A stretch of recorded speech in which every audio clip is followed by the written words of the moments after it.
They confirmed a couple big details that I talked about in previous videos, like I already did a Ghost Rider video. They confirmed that they did try to get Nicolas Cage, but for some reason it just didn't work out, and he might come back by Secret Wars. So eventually we will see a version of Ghost Rider show up, and the same thing with Ben Affleck's Daredevil.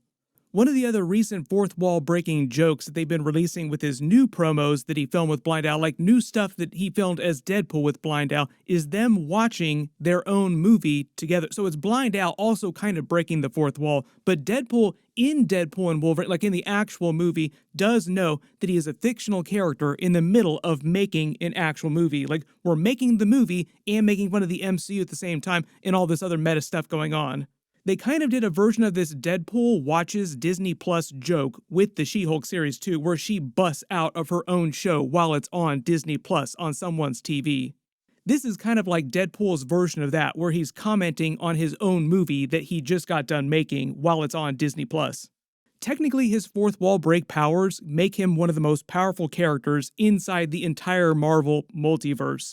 There are a bunch of other smaller details too, like during Channing Tatum's part of the behind the scenes, he talks more about his version of the Gambit movie as it would have been before Disney bought Fox and they canceled all those projects. He explained why he was so happy in Deadpool and Wolverine because he got to wear the full Gambit comic book armor, but if they had actually made his Gambit movie back in the day when they planned to, he would not have gotten that armor because the movie would have taken place before he joined the X-Men. The original X-Men Apocalypse post-credit scene with Essex Corp was actually meant to set up that Gambit movie because Mr. Sinister was going to be the main villain of that movie. They kind of got into Gambit and Mr. Sinister's history during X-Men 97 Season 1, but only briefly because they kind of sped run all those different arcs.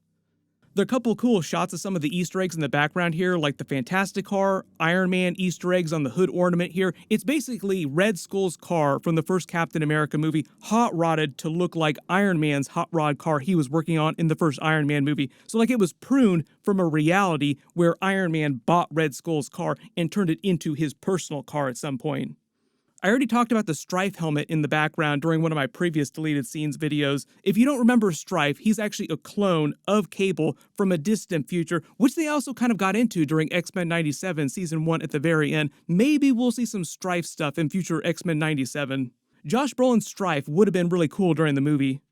We get a much better look at the Sentinel boot joke that they have in the movie. That's actually based on a joke from the original Deadpool game, which actually blew it up around the time the first Deadpool movie was coming out.